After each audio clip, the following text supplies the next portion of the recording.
Em nome do Pai, do Filho e do Espírito Santo. Amém. Ave Maria, cheia de graça, o Senhor é convosco. Bendita sois vós entre as mulheres, e bendito é o fruto do vosso ventre, Jesus.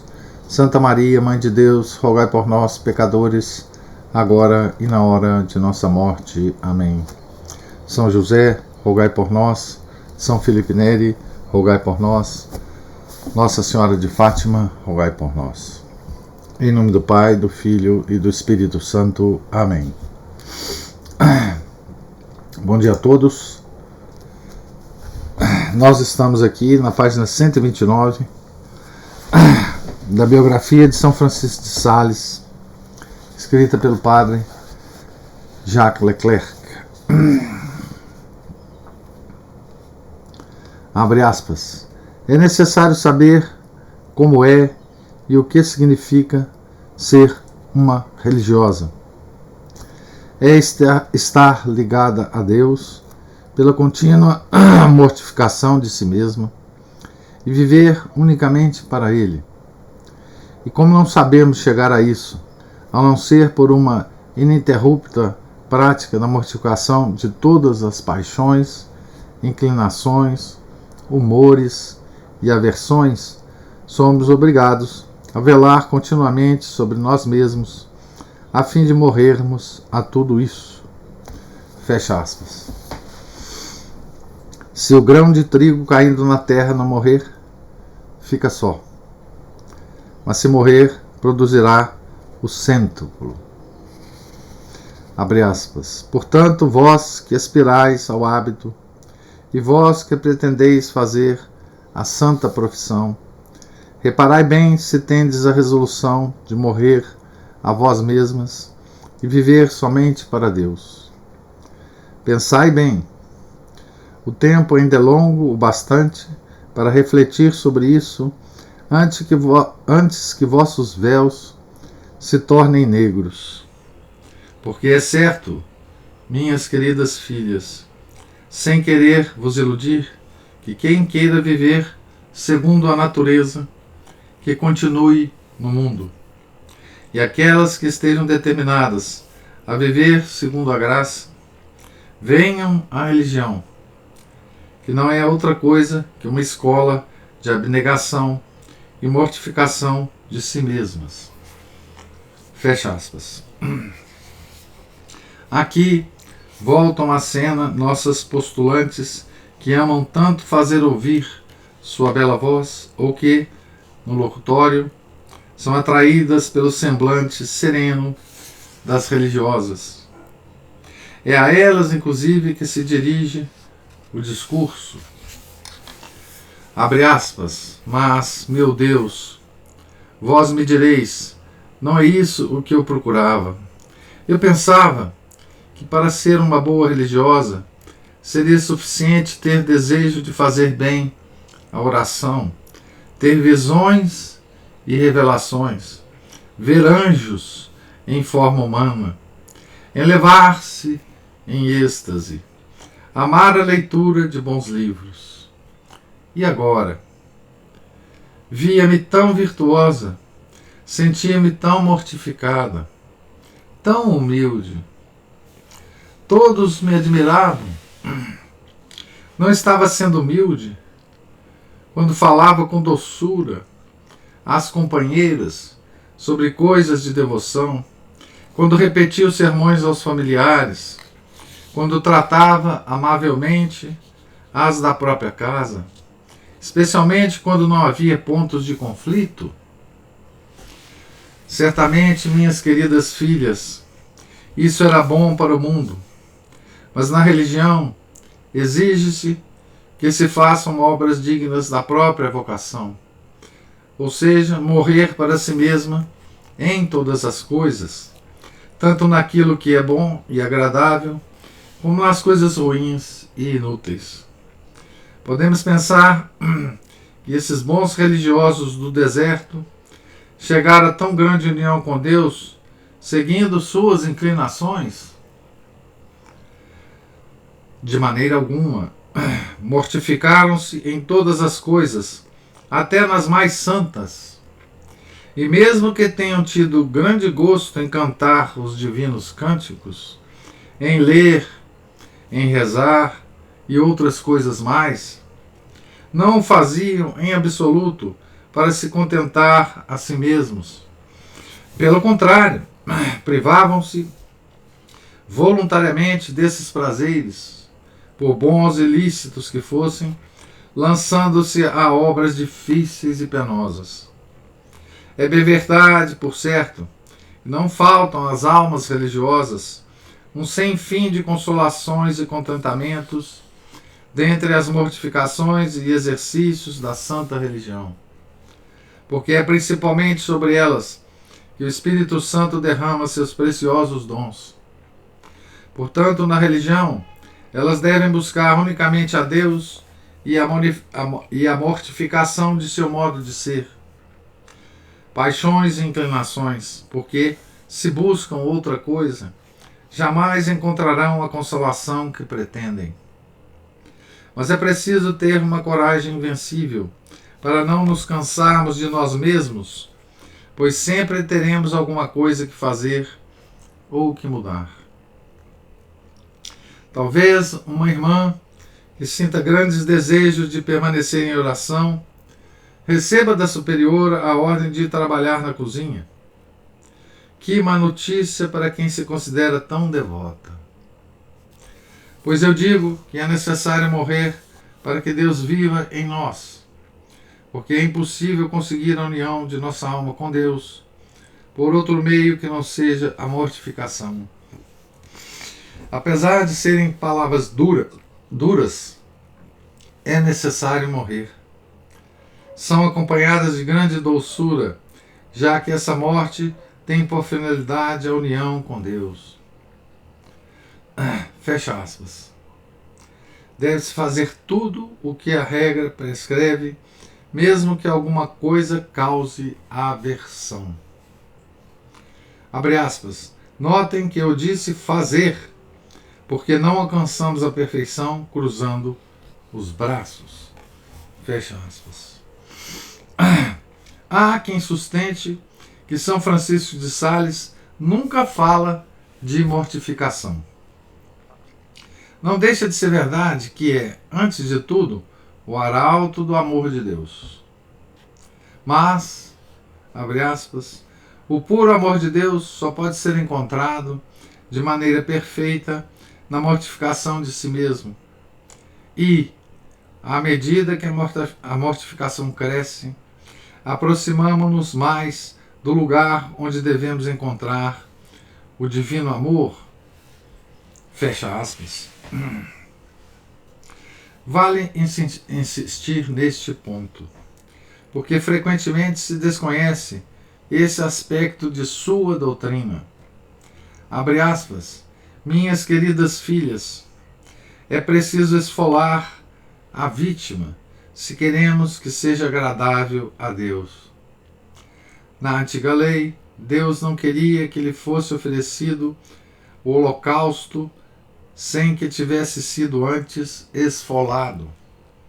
Da mesma maneira, nossos corações não estarão nunca prontos para serem imolados e sacrificados em honra da divina majestade, a não ser quando estiverem bem despojados de suas velhas peles, hábitos, inclinações, repugnâncias, afeições supérfluas, tudo que está impregnado sobre nós mesmos e que adquirimos por nossa própria vontade.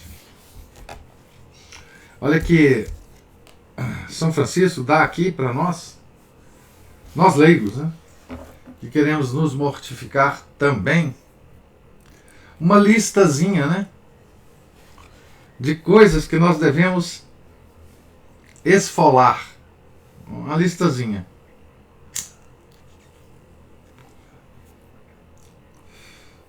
De mortificações, né? Olha que listazinha boa pra gente nunca esquecer, né? Hábitos, inclinações, repugnâncias, afeições supérfluas. Certo? Repugnâncias, né? Ontem nós falávamos sobre comer coisas que a gente não gosta, né? Isso é uma das repugnâncias nossas, né? Nós podemos lembrar também das pessoas que nos repugnam, das pessoas que a gente acha chatas, né? Aborrecidas, né? Tudo isso são repugnâncias que nós devemos mortificar, acabar com elas, matar, né? Fecha aspas para o nosso santo, né? A mortificação deve ser incessante, sem limites, abarcando toda a vida, removendo de cada canto os numerosos detritos gerados pelo amor próprio. Abre aspas. Venha a nós o bem-amado de nossas almas e encontra nossos corações tão cheios de desejos, de afeições e de caprichos. Não é isso que ele busca. Deseja antes encontrá-los vazios, para deles apoderar-se como mestre. Fecha aspas. Nosso coração, né?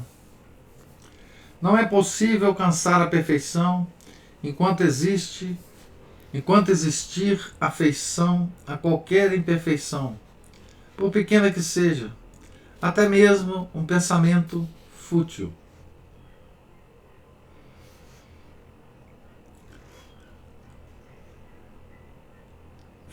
Fujamos aqui das generalidades.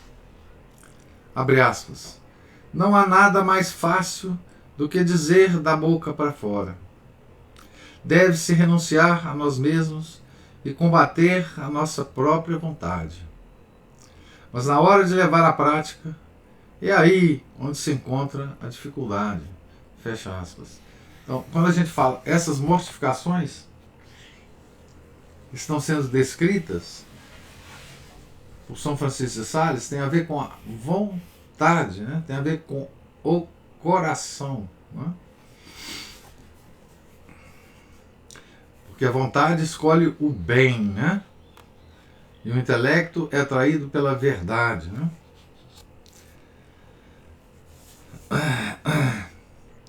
Fecha aspas para o nosso santo aqui. E aí se encontra a dificuldade, né? Fecha aspas.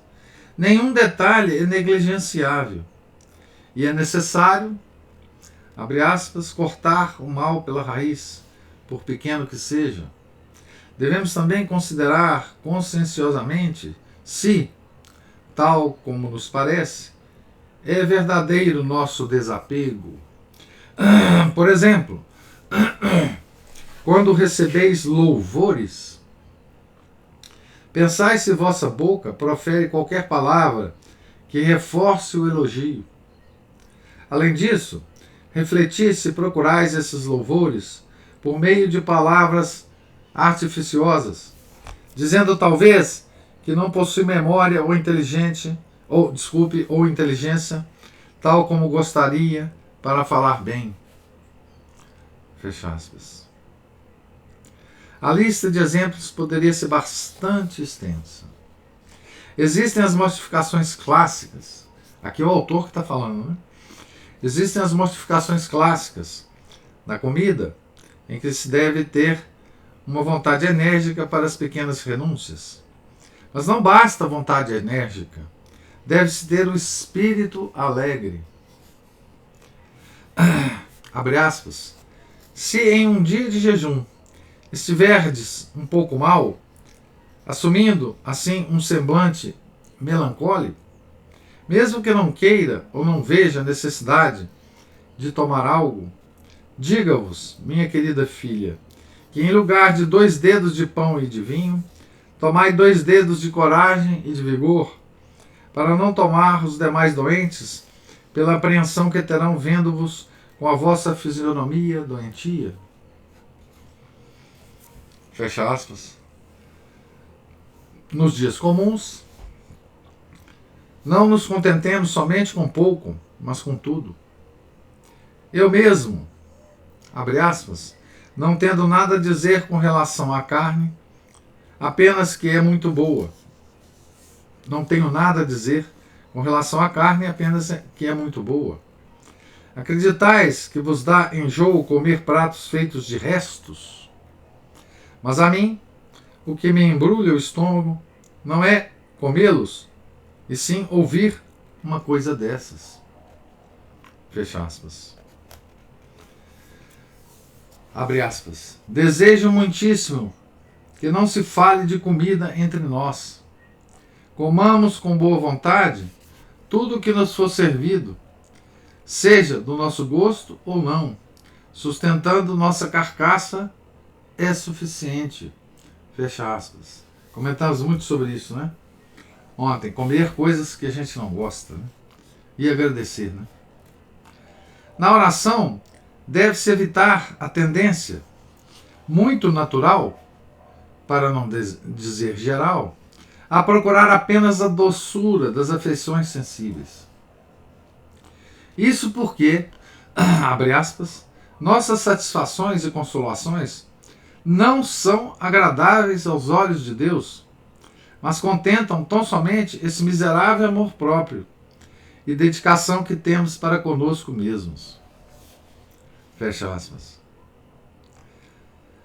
Santa Elizabeth da Trindade perguntava: em que se deve mortificar?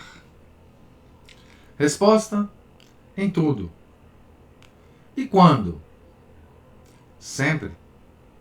Jesus veio à Terra para padecer e morrer. Aquele que não toma a sua cruz não pode ser seu discípulo. Abre aspas. Mas não fazemos nada disso. Quando a bondade divina nos priva da consolação que gostaríamos em nossos exercícios, parece que tudo está perdido. A uma alma cheia de consolações, é muito fácil ter santos desejos de agradar ao bem-amado. É tocada por sua presença e nele se abandona. Faz numerosas obras de caridade e sua modéstia reluz diante de todas as suas irmãs. Chega a dizer que as mortificações, nessas circunstâncias, não lhe custam nada, mas a enchem de consolações. A obediência lhe cumula de contentamento, e ao toque da campainha é a primeira a se colocar de pé. Mas chega o tempo em que, em meio ao desgosto e à secura, sente que perde toda a coragem. Não tem mais aquele ardor, sentindo-se, pelo contrário, fria, gélida. Pobre alma, sua infelicidade reflete-se em seu rosto, sisudo e melancólico. Tão apreensivo e aflito, que chega a dar pena. Oh, mas o que te acontece? A essa pergunta, que mesmo a contragosto era-lhe feita, respondia que, estando lânguida, não podia lhe contentar, nada podia lhe contentar. Tudo lhe desgostava. Fecha aspas. Meu Deus, que fraqueza. Não é assim que devemos nos comportar. Abre aspas, mas permitir que sejamos despojados por nosso soberano mestre, quando bem quiser, sem nos queixarmos ou nos lamentarmos jamais, dedicando-nos em fazer nossos exercícios com afinco, ainda maior para lhe demonstrar nossa fidelidade. Um só ato feito com secura de espírito vale mais que muitos outros realizados com grande ternura. Então,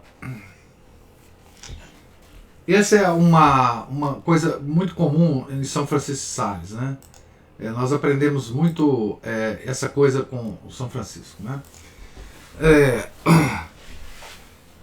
E com outros santos, né? A nossa disciplina de oração ela não deve ser mudada. Nossas obras de piedade, os exercícios da religião não devem ser mudados por nada. Seja nas consolações, sejam nas consolações, sejam nas securas, né? Aqueles dias que a gente não tem vontade de fazer nada do que a gente faz, não é? Secura para nós, que não temos grandes consolações, são aqueles dias que a gente não tem vontade de rezar. Não tem vontade, simplesmente, né? E ele diz, né? Quando a gente mantém a nossa disciplina nesses dias, as nossas orações valem muito, embora a gente não sinta isso, né? Os nossos sentidos não dão sinal disso, né? Um só ato feito com secura de espírito vale mais que muitos outros realizados com uma grande ternura. Então, a nós, leigos, né, nos preocupa muito as nossas orações quando a gente não quer rezar, né? Às vezes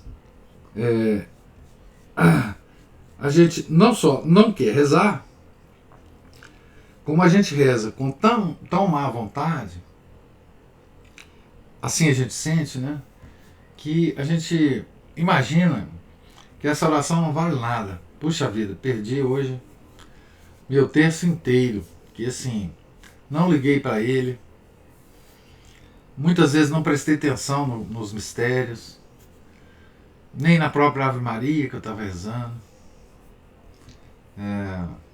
Mas é assim mesmo, né? Isso acontece com todo mundo. O importante é que a gente não deixe de rezar, né? A gente sempre comenta, né, que a gente deve sempre rezar o terço, meditando os mistérios, prestando atenção nas palavras da Ave Maria, né? Bom, isso é o ideal, né? O ideal. Nem sempre a gente consegue. Muitas vezes a gente não consegue. Mas o pior do que rezar um terço mal rezado, entre aspas, é não rezá-lo. Não é? É não rezá-lo. E essa é uma coisa que São Francisco de Sales insiste muito. Não é? Insiste muito. Abre aspas. É por isso que sempre se explica a quem quer entrar no convento que a religião é uma escola de abnegação de todas as vontades, uma cruz na qual se é crucificado, um lugar, em suma, onde se vem para padecer e não para receber consolações. Se quereis açúcar e confeitos, ide buscar nos empórios. Aqui se come alimentos de gostos amargos e não agradáveis ao paladar, mas que, por outro lado, são de proveito ao coração. Coração, a sede da vontade, né? Sempre pergunto a essas almas, e nunca a repetição me parece demasiada. O que viestes procurar na religião, minha filha? Consolações? Sim. E que fazeis aqui? Estais enganada se pensais que encontrareis consolações, contentamento e doçuras espirituais. Meu Deus, não é isso que se deve procurar, porque esse modo de atuar é inadmissível em quem entende, mesmo que pouco, de devoção.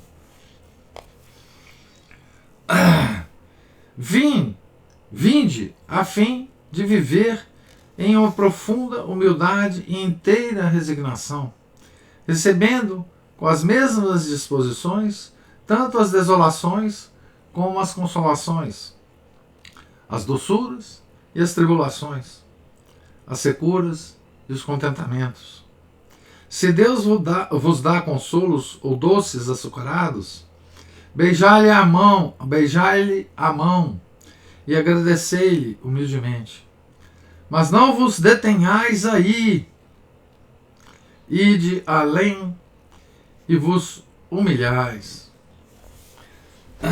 Que, fecha aspas, né, para o nosso santo, que fotografia diferente, né, que o nosso santo pinta aqui, que quadro diferente que ele pinta para nós a respeito da devoção, né, da ideia de devoção que nós temos, né, essa devoção popular, né.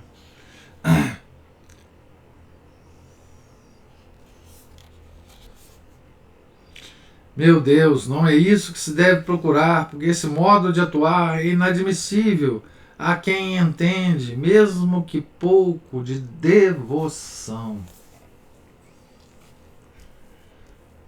Devoção, né? Que coisa, né? Como é que a gente pinta a devoção hoje, né? Tão longe, né? Desse quadro que São Francisco de Sales nos dá aqui, né?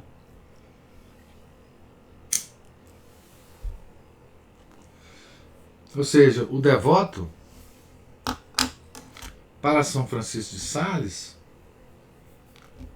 a devota é aquela alma mortificada, né? É aquela alma que aceita da mesma forma os consolos e as tribulações, as securas, os contentamentos, né?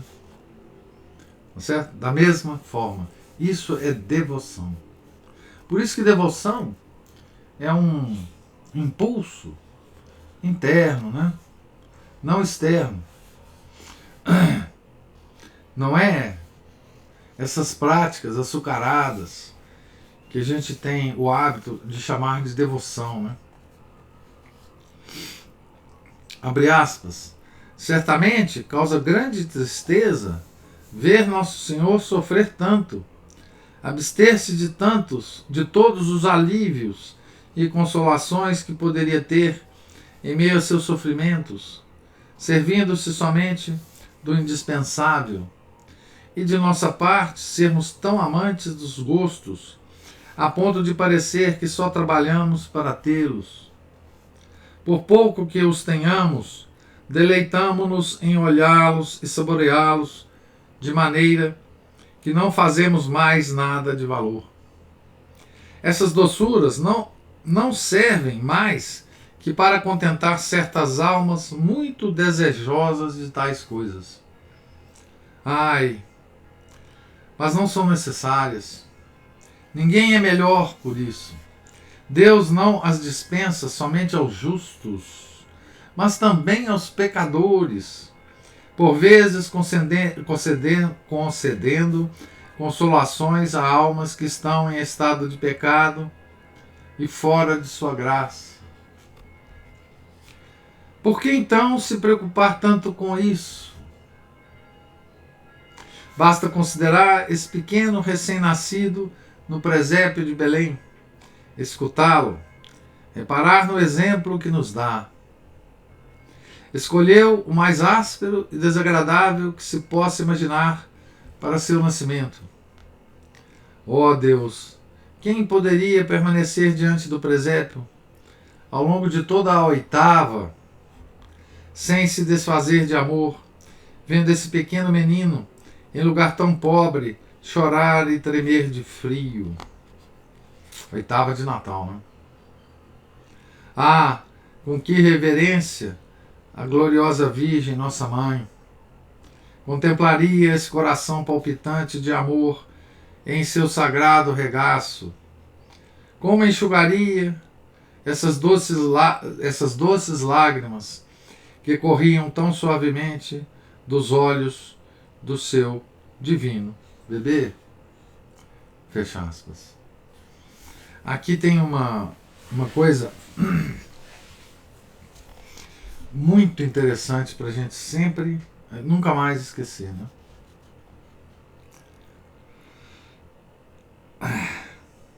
As consolações, né? As consolações. Então, as consolações não são sinal de santidade, né? Os santos sempre dizem isso, né? As consolações não são sinal de santidade. Por mais intensas que sejam, por mais arrebatadoras que sejam, elas não são sinal de santidade. E aqui, ele nos dá um detalhe muito importante, né?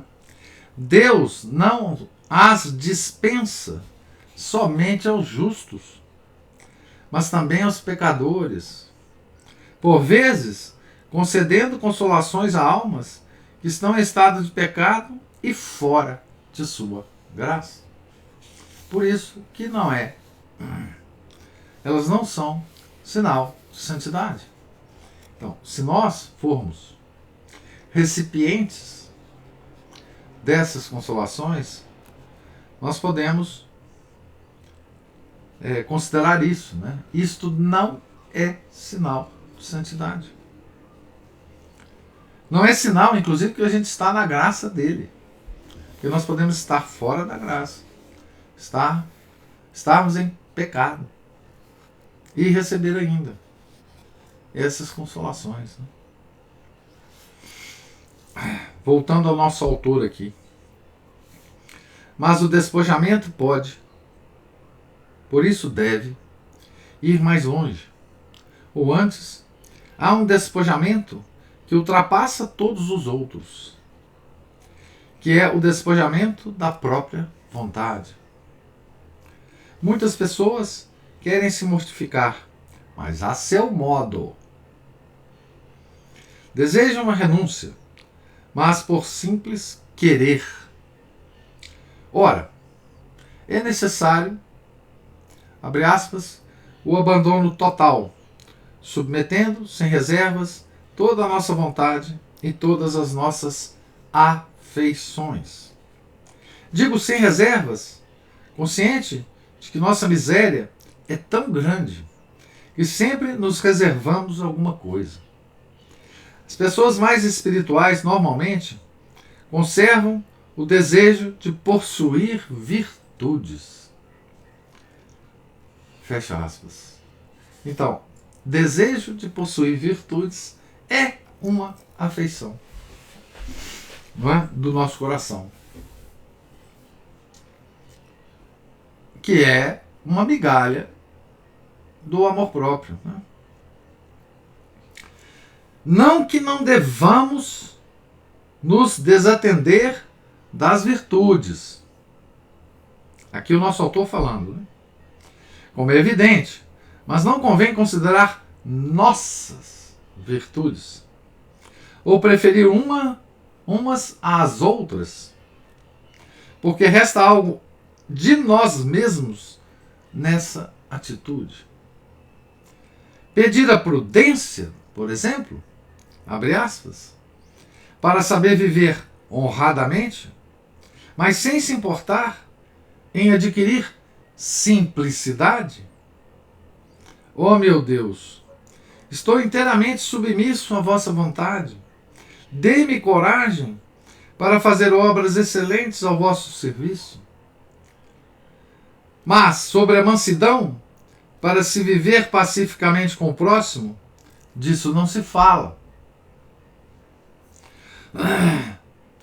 Então, ele está dando exemplos, inclusive, de orações que a gente pode fazer a Deus, que estão tingidas, matizadas com amor próprio, né? Quando a gente pede certa virtude, esquece de outras, né? Mostra a nossa preferência, a nossa inclinação, que não está mortificada, né? Voltando ao nosso autor aqui. Só é amor puro aquele que procura somente a Deus, tendo a alma esvaziada de todo o resto. Vede a que assombrosa profundidade deve conduzir essa obra do despojamento pessoal. Faz-se necessário morrer, minhas filhas.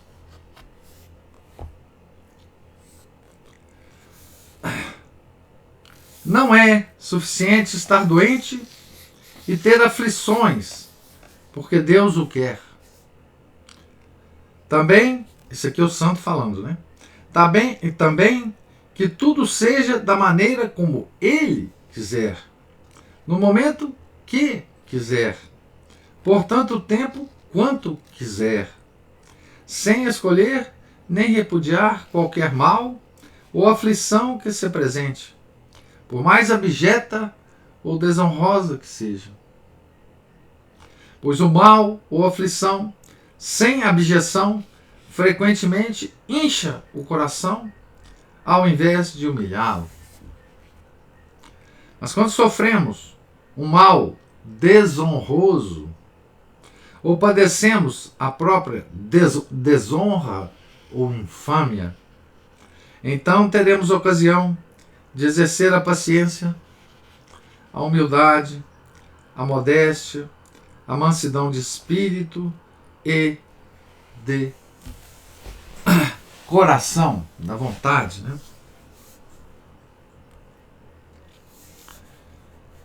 Abre aspas. As melhores abjeções são aquelas que recebemos inesperadamente, ou as que nos vêm pelas circunstâncias da vida.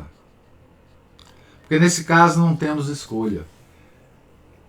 É Deus agindo segundo as causas, por meio das causas segundas. Né?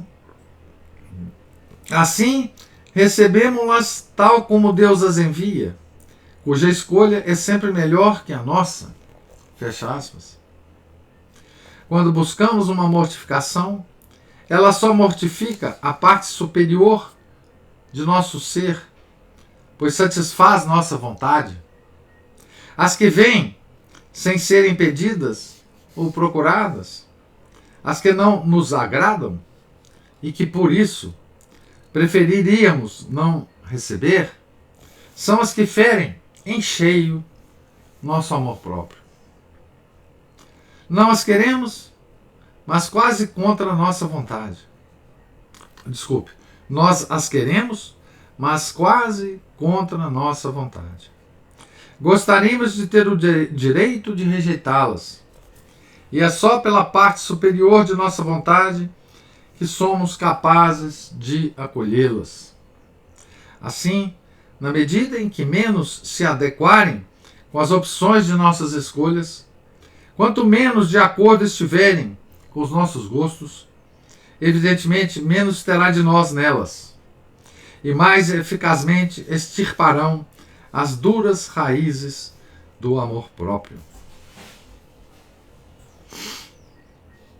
E é por isso, continuando com o santo aqui, que nenhuma prática modela tão bem a alma como a obediência, e especialmente o adaptar-se ao próximo. Não se trata aqui, sem dúvida, de aliar-se a um próximo que nos leve ao mal, mas de saber escolher entre as ações boas e as mil fantasias onde o amor próprio se dilata. Devemos ter um coração flexível e submisso, que facilmente se compadece. Olha aqui que coisa mais prática para nós, né? Então, ele está falando para as freirinhas da Ordem da Visitação, né? Mas ele dá uma dica para nós aqui. Não sei se consciente ou não.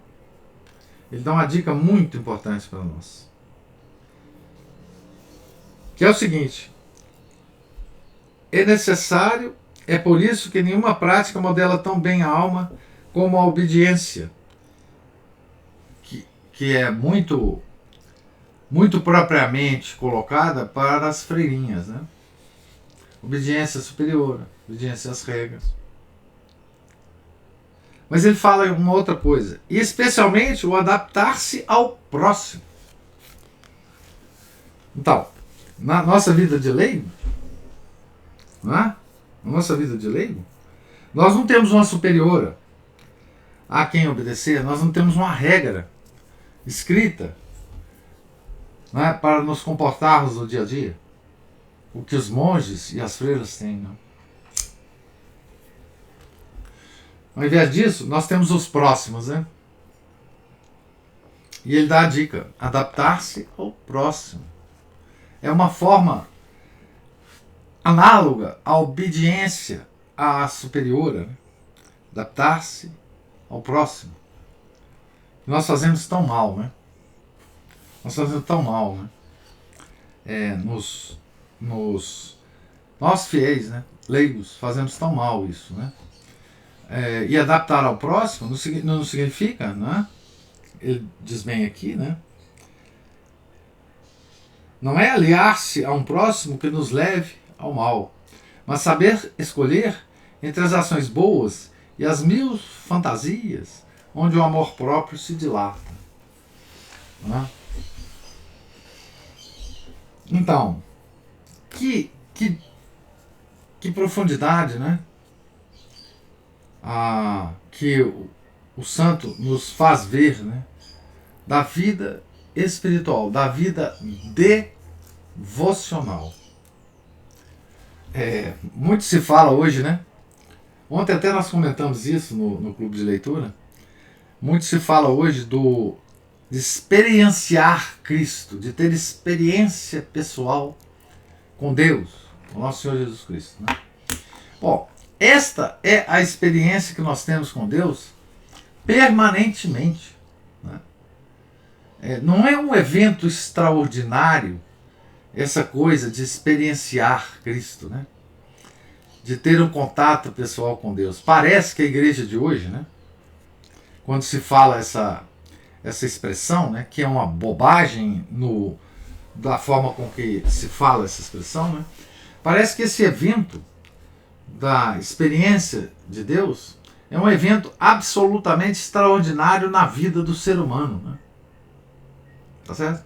Mas a verdadeira espiritualidade católica, ela coloca isso como o nosso cotidiano. Ela coloca isso como a nossa via de ascensão espiritual. Nós temos contato, quer queiramos, quer não queiramos, permanente com o nosso Criador. Permanentemente com o nosso Redentor. Não é? Existe uma forma de nos relacionarmos com Ele que Ele definiu como a forma de nos relacionarmos com Ele. E mais, é a forma com que nós temos de dar a maior oportunidade para que Ele se relacione mais intimamente conosco, que é mortificar o nosso coração. Quanto mais fizermos isso, mais Ele vai comunicar, mais facilmente Ele vai comunicar conosco, nosso Criador, o nosso Redentor e o Espírito Santo, a Trindade. Quanto mais nós limparmos o nosso coração da vontade própria, mais a Santíssima Trindade se sentirá em casa na nossa alma. Né? Isso é a verdadeira devoção. Né? Não é essa devoção piegas, água com açúcar, que nós vemos por aí. Né? Certo? Então termina aqui a leitura. No topo da página 137.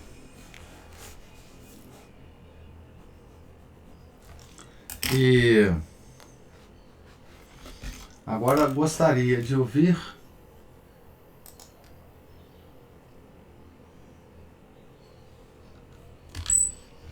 deu uma travada aqui. Opa. Deixa eu ver se eu recupero.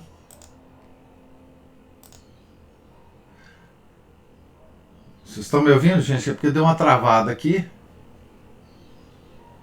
Elson voltou, a imagem está congelada. A imagem está congelada? Pra mim tá. Eu tô olhando pra cima, né? Mas aqui no meu Skype aqui no meu Skype. Aqui no meu Skype eu tô mexendo. Tem problema, não? Deve ser a minha internet, então. Não é não, deve ser. Bom. Vamos lá, se vocês estão me ouvindo, nós podemos continuar Não, tá nosso. congelado essa imagem. Tá congelada essa imagem. Tô olhando pro céu, gente. Tô olhando pro céu. Mas diga lá, Ana Paula. É que me fez lembrar a história que o senhor contou ontem a respeito de falar com. Aí, voltou a imagem. A respeito de falar com os colegas do senhor na sexta-feira que o senhor não comia carne porque a igreja manda. De que, como assim, né, que um homem adulto com tal formação não obedece assim, né? Não é só a questão da igreja em si, mas da obediência por si, né? Como e a gente, mas isso que o colega do senhor, essa certa indignação, né, que o senhor causou no seu colega, nós também sentimos, né? Isso. Porque a gente, ao ter que obedecer ao dia como ele se apresenta, circunstâncias do dia como ele se apresenta, né? Ela se apresenta. Circunstâncias, pessoas e acontecimentos. Essas são as causas segundas. E me fez pensar também que por isso mesmo que eu ouvi aí em algum lugar que a gente não deve procurar por sofrimentos. Eles vêm. Nós devemos isso. Eles vêm. E a gente deve a gente deve, na verdade, se esforçar para aceitar aqueles que vêm. Então, a gente não faz, vira e mexe, a minha sobrinha fala, mas eu não quero tomar banho, eu não gosto de tomar banho. E ela tem 4 anos e eu falo para ela assim, a gente não faz só o que a gente quer, a gente não faz só o que a gente gosta. E quando eu falo isso para ela, eu estou falando para mim mesma. A gente não faz só o que a gente quer, a gente não faz só o que a gente gosta. O dia inteiro é isso, tem várias tarefas do nosso dia que são bastante no nosso, enfadonhas, simplesmente enfadonhas, não teve nada de excepcionalmente ruim, mas são simplesmente tediosas, né, e que nós temos que enfrentá-las todos os dias. Então, na hora das nossas orações, rezar porque Deus assim quer. Deus assim manda. Exatamente. Você vê, Ana Paula, como que a igreja é tão sábia, né? Ao longo do ano, no ano litúrgico, a igreja estabelece algumas penitências, mas são mínimas.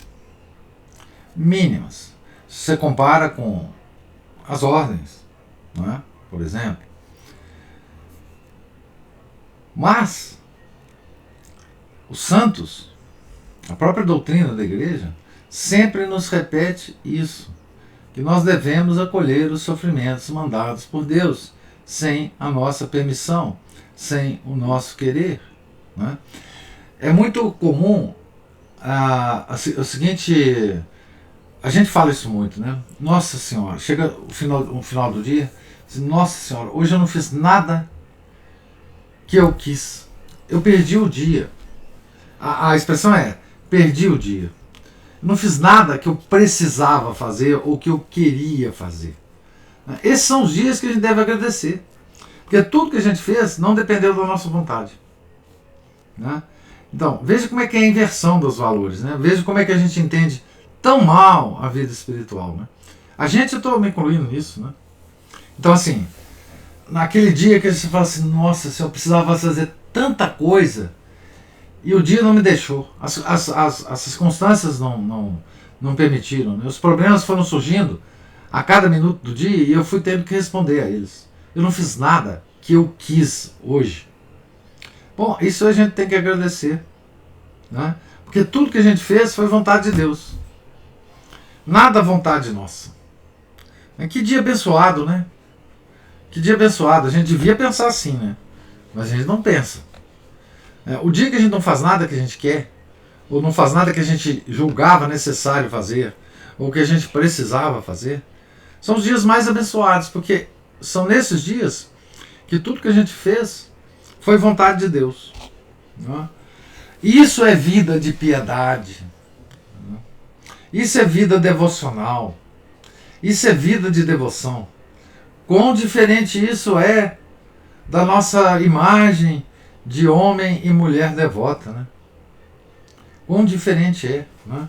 Então, nesse dia que a gente não fez nada que a gente queria, ou que a gente gostaria, a gente deve agradecer a Deus nas orações da noite, porque Ele nos deu um dia que a gente só fez a vontade dEle. Né? Só respondeu às circunstâncias, às pessoas e aos acontecimentos que são as causas segundas que Ele nos manda. Né? E isso é ter vida devocional. Olha que coisa. Né? Olha que coisa tão diferente. Né? Olha que... E isso é o ensinamento da mais alta espiritualidade católica. Quão diferente ela é de qualquer outra coisa chamada espiritualidade. Né? Compara isso com essa confusão que temos hoje como espiritualidade oriental, como meditação yogi, como não sei o que do monte não sei das quantas, como os monges do Tibete, veja como isso é diferente, como é completamente, é outro mundo, né? É outro mundo. Veja como é diferente isso desse papinho de experienciar Cristo, de experienciar Deus, né? Nós estamos aqui no seio, no centro, no cerne da doutrina católica sobre espiritualidade, né?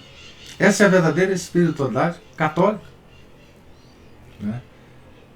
Quantos de nós sabemos disso hoje dentro da igreja? Quantos de nós temos a noção, mesmo pálida, dessa espiritualidade? É uma coisa impressionante, né? O nosso estado, né? O nosso estado de conhecimento, né?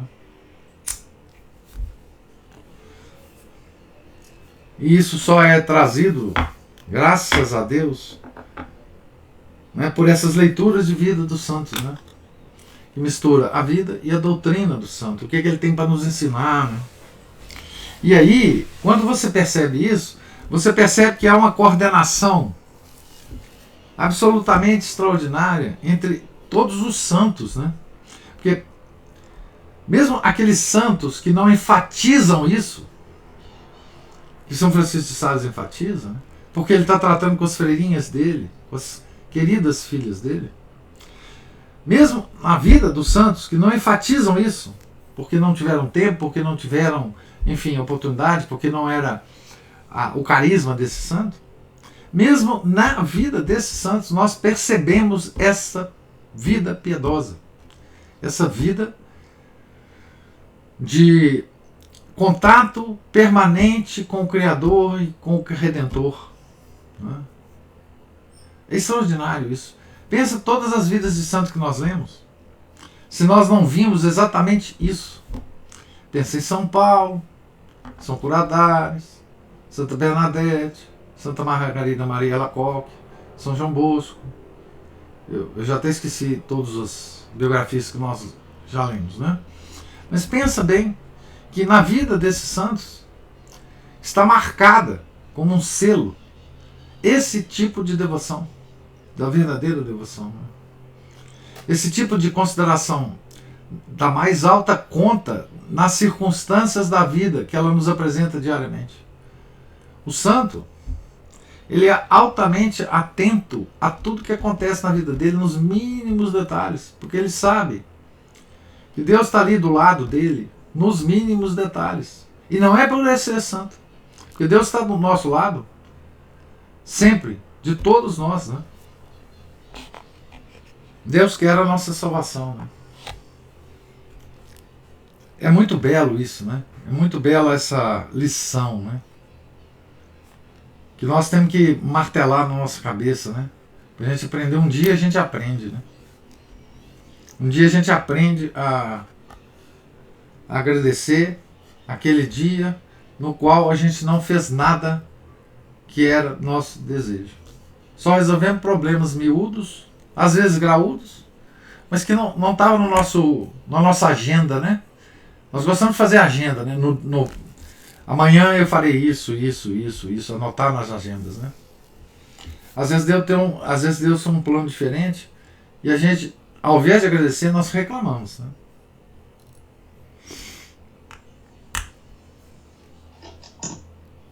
Nós nos rebelamos contra a obediência.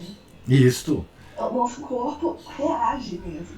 A natureza reage, né? Ontem me aconteceu uma coisa assim, o meu jardineiro estava aqui, arrumando o jardim.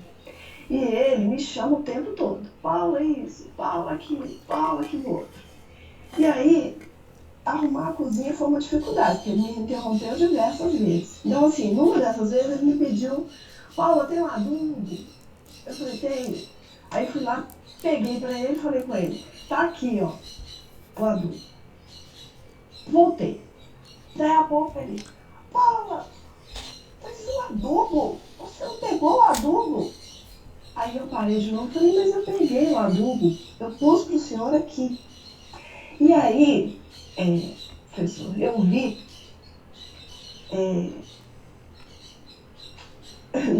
que eu fui já com o pelo oriçado, né? Assim, por quê? Pra voar na carótida dele. Porque ele tava, eu já tinha feito, assim, não é uma, vamos dizer, que é uma ordem, né? Ele me deu uma ordem, né? E porque ele estava me pedindo aquilo ali. E aí,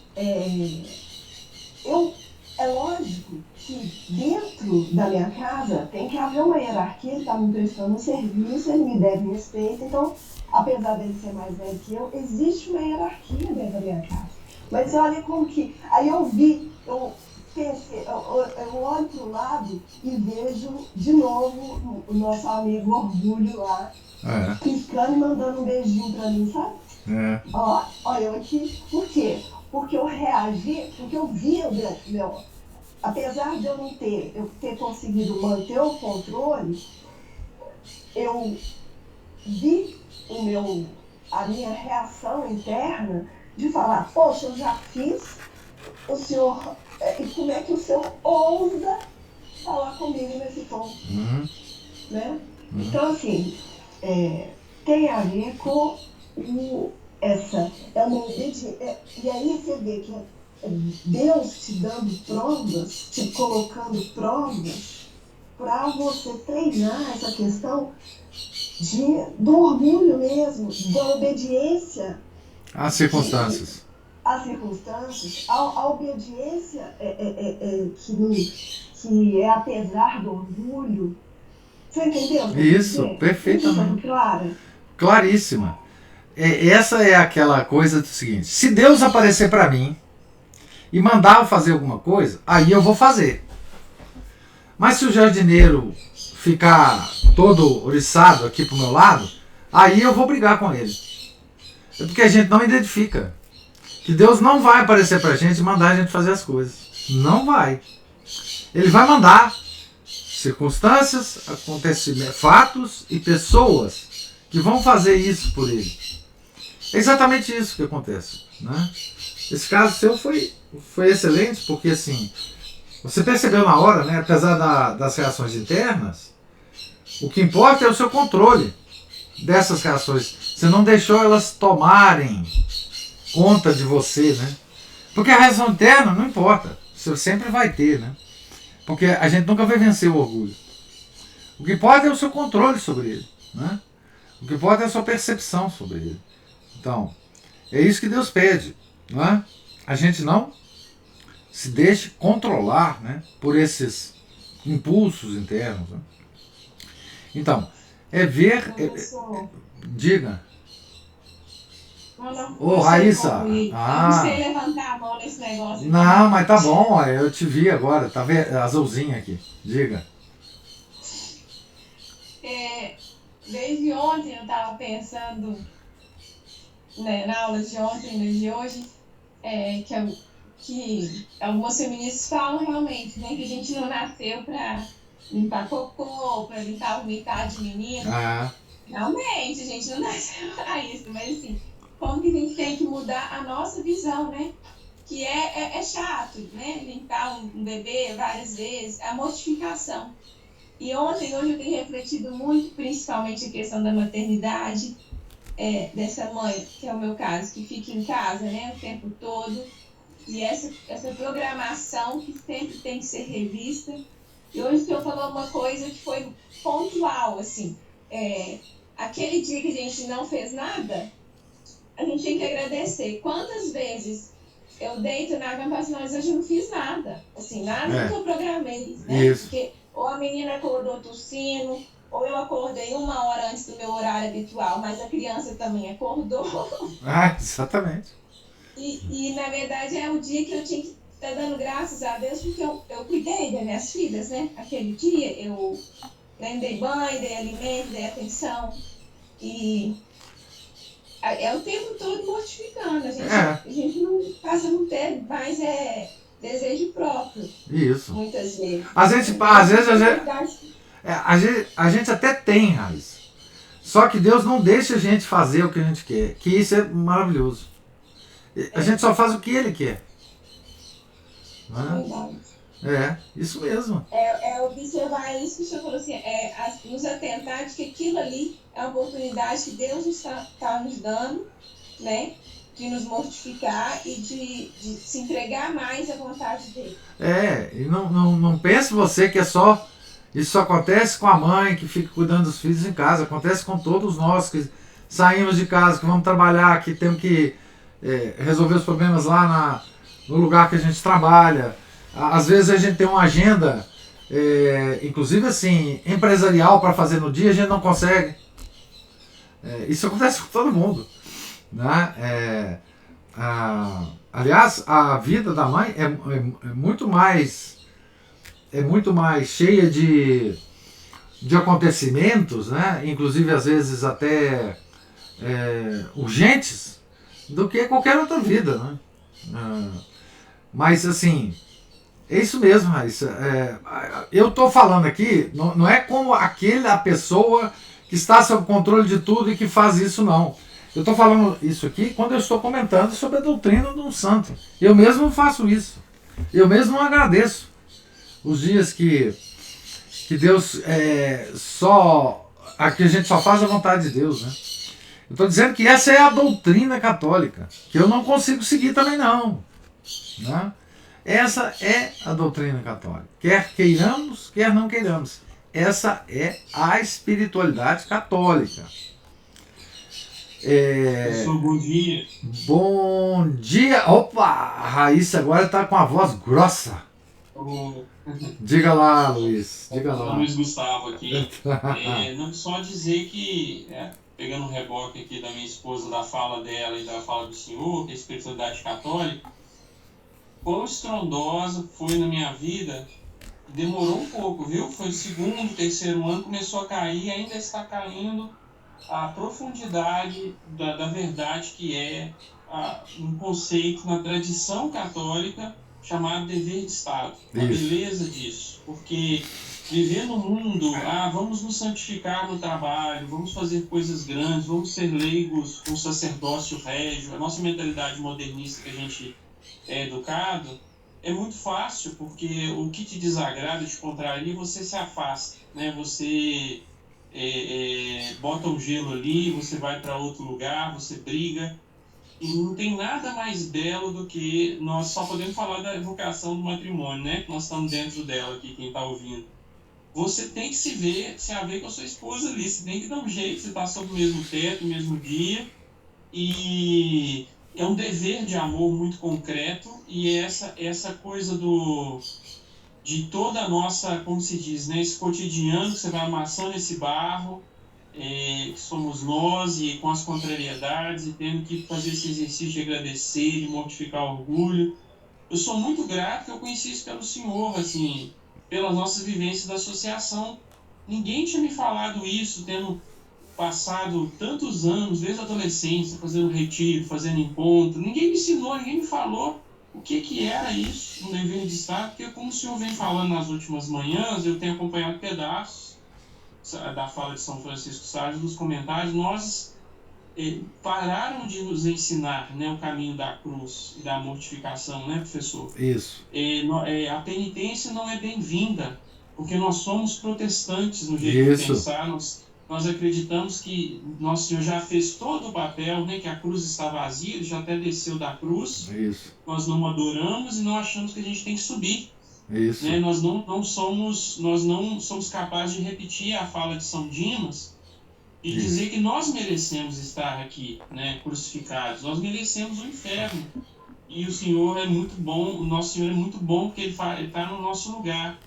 Então, dizendo a maravilha e da beleza que é ter uma família, ter um matrimônio e de ter descoberto a tradição, a verdadeiro caminho da santificação.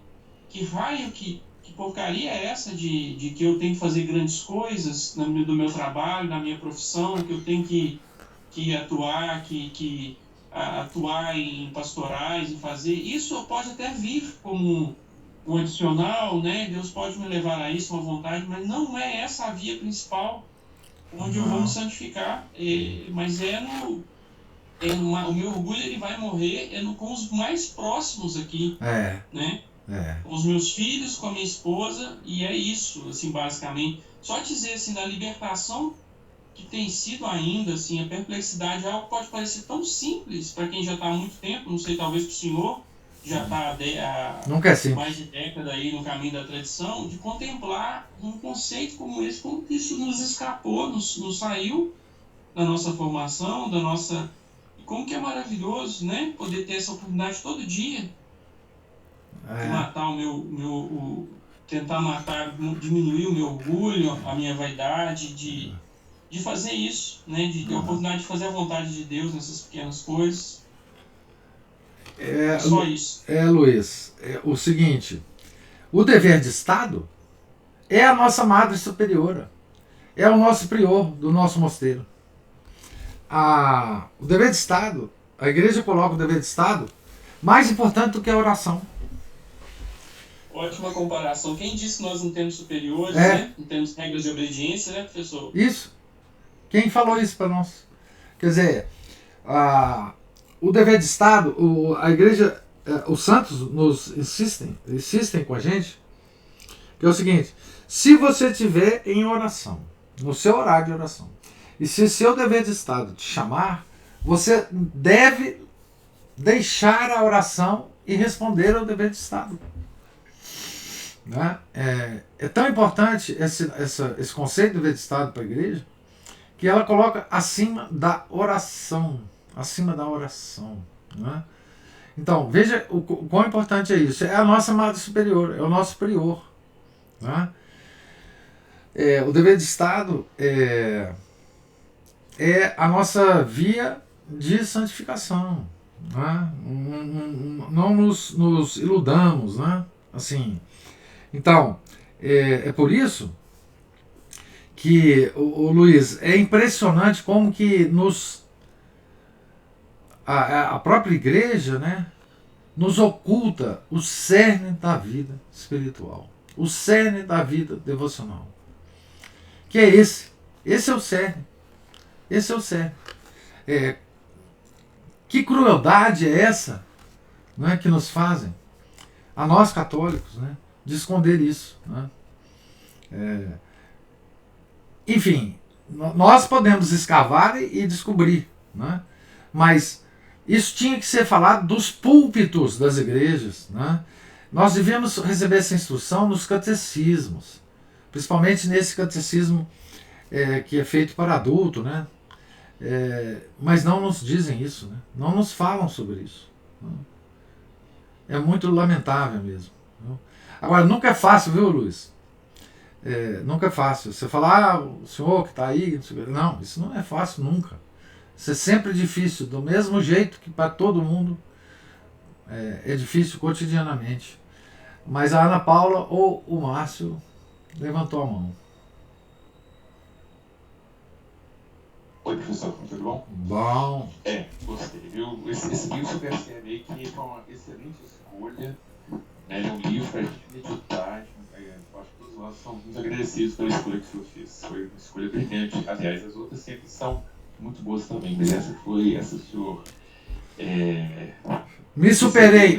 Eu me superei. Você se superou. Os próprios comentários que eu fiz aí foram geniais, e os colegas também, com a jogada do Neymar. Bom, eu fiz umas anotações aqui, eu espero falar bem rápido, que seria o objetivo. A Alissa comentou aqui, né? Nós não nascemos para isso.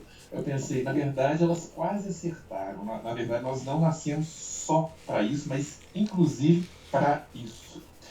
Bom, mas aí o resto de tudo que eu anotei aqui, esse trechinho, principalmente esse trecho final, me fez lembrar um livrinho que minha esposa emprestou para minha sogra, que Não Se Pode Amar e Ser Feliz ao Mesmo Tempo, uma coletânea de uns escritos Nelson Rodrigues, sob o pseudônimo de Mirna, respondendo a consultas sentimentais.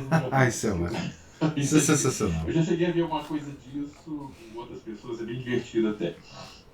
Mas o interessante é que ele coloca, né? Assim como a gente consegue alinhavar essa vida espiritual com a vida do dever de Estado, e principalmente o dever de Estado matrimonial, né? Ele também, enquanto eu leio as respostas dele, as cartas, né, das consulentes, eu também faço esse alinhavar aí entre a vida sentimental e do dever de Estado matrimonial com a vida espiritual também, né? Bom, vamos na sequência aqui que eu anotei, né? Foi falado, adaptar-se ao próximo, né? Mas muita gente quer adaptar o próximo a nós, inclusive na vida matrimonial, né? A pessoa, você aceita se casar com a pessoa tal, aceito, você com sua esposa ou sua esposa aceita. A saúde na doença, não sei o que Isso, eu aceito, mas eu vou colocar essa pessoa do meu jeitinho, ou seja, ela não vai adaptar o próximo, você não vai se adaptar ao próximo, ela deseja adaptar o próximo à vontade dela. Então já olha o patamar de orgulho que a pessoa já vive a vida matrimonial, inclusive se ela for partir para a vida religiosa, né? Você aceita essa regra e tal, tá, mas eu vou adaptar a regra a mim. Tem sempre uma frase adversativa, né? Sim, mas porém, todavia, contudo, né? Ou seja, ela vai fazer a interpretação dela das coisas, é como se fosse uma espécie de livre leitura, né? Da regra. Isso. E uma coisa que é interessante, que nos escritos do, por exemplo, Nelson Rodrigues, em Havana, em contexto do santo, tem várias vezes que ele pergunta assim, mas minha filha, você quer amar e ser feliz ao mesmo tempo? Como assim? Sensacional.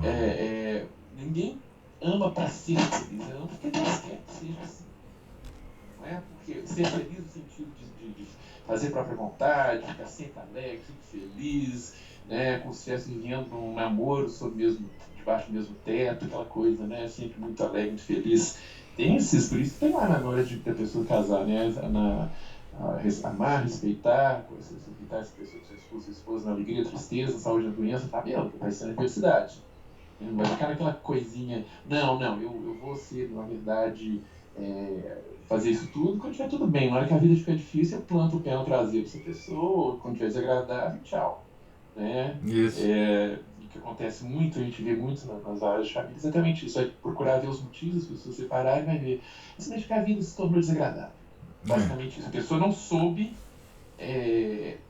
abraçar o dever de Estado dela, né? Que aliás o Luiz falou brilhantemente. Ou você fala bonito sobre. Não, ele é outro nível, né, Márcio? Não é maravilhoso. É outro nível. E aí ele põe essa coisa desse amor devoto, né? O próprio nosso Luiz coloca também, só para poder né? Quando eu terminar isso aqui, o amor devoto é o sacrifício, a entrega, a troca, a oferta. Ele até coloca no texto, então são frases, assim, são pérolas que às vezes fazem a gente meditar. Ele diz assim, isso eu estou citando de cabeça, porque o livro está lá na casa da minha sogra: não se sacrificar para o amor é um sacrifício. Ou seja, a essência do amor é um sacrifício. É se sacrificar. Se pergunta para qualquer mãe: você sacrificaria para o seu filho? Sim! Pelo seu marido. Ah, bom, peraí. Depende do que ele falar comigo. Depende do jeito. Bom, então a gente aprova já a medida aí do amor, do sacrifício, da paciência, né? E ele diz num outro lugar também uma frase que eu me lembrei, eu notei aqui, ó: sacrificar a vontade própria aos pés do ser amado, que é isso que a gente tem que fazer também na nossa vida de nível de estado, nossa vida emocional. Sacrificar a vontade própria aos pés do ser amado. Quem é o nosso ser amado? Isso. Não é Deus? Então a gente tem que sacrificar a vontade própria, ou seja, trocar nossa vontade própria pela vontade dele, né? Mas para isso tem que ter atenção e procurar discernir em cada momento qual que ela é, né? E uma citação do livro, daquele livro do Papa, na verdade, quando ele era ainda cardeal, o Papa Leão XIII, né? É um anexo que puseram ele, claro, a pessoa que escreveu foi posterior a ele. Obediência é a humildade da vontade própria, que se submete a uma vontade superior.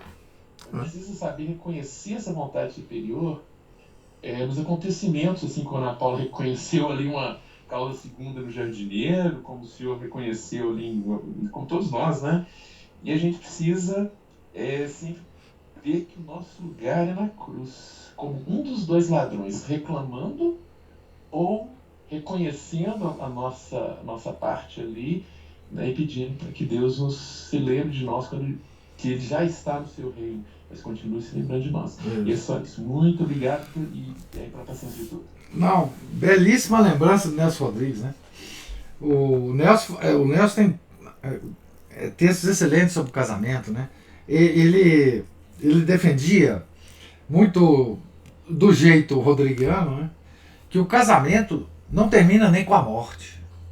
O casamento continua na eternidade, naquele jeito dele de falar. Muito bem lembrado, Nelson Rodrigues, né? Muito bem lembrado. Assim, e você vê, né? Ele estava nos ensinando. Veja que coisa, né? Como é que acontecem as coisas no mundo, né? Nelson não era um exemplo de católico, né? Certamente, não era. Pelo que a gente conhece, inclusive, da vida dele. Mas como as palavras dele são tão profundamente semelhantes, né, à doutrina católica, né? Que coisa, né? Que coisa. Olha, uma vez, há uns, sei lá, 15, 20 anos atrás, eu tive o maior choque de ver a editora Permanência vendendo livros do Nelson Rodrigues. Eu falei assim, não pode. Como assim? Uma editora tradicional, ligada à tradição da igreja, vendendo livros do Nelson Rodrigues, né? Enfim, depois é que eu percebi, né? Não conhecia nada, eu era um ignorante completo, né? Depois que eu fui me desasnando, né?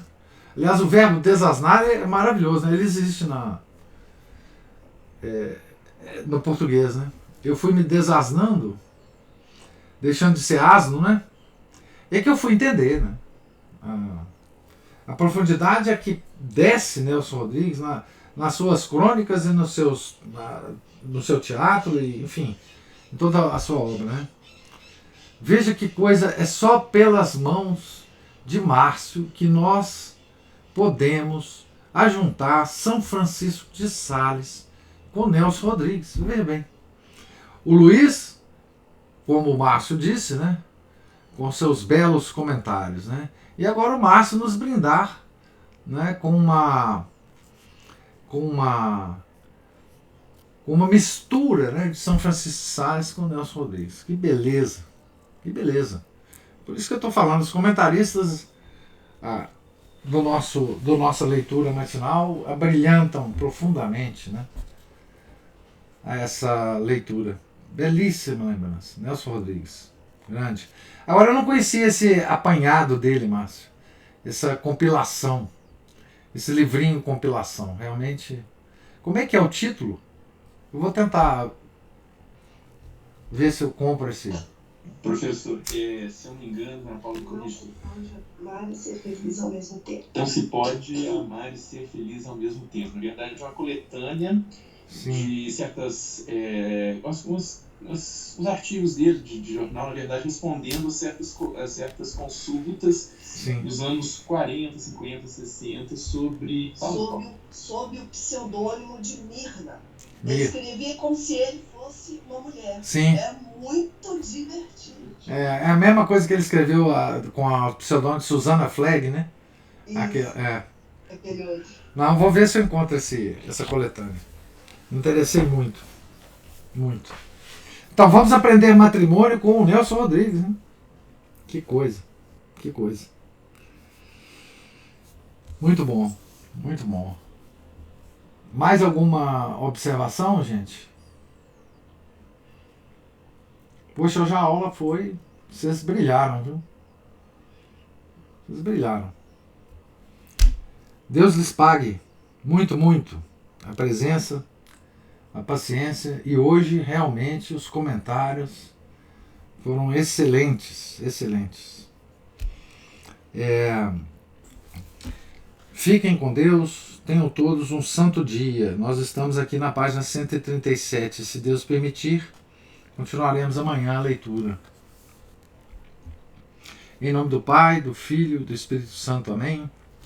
Ave Maria, cheia de graça, o Senhor é convosco. Bendita sois vós entre as mulheres, e bendito é o fruto do vosso ventre, Jesus. Santa Maria, Mãe de Deus, rogai por nós, pecadores, agora e na hora de nossa morte. Amém. São José, rogai por nós. São Felipe Neri, rogai por nós. São Francisco de Sales, rogai por nós. Nossa Senhora de Fátima, rogai por nós.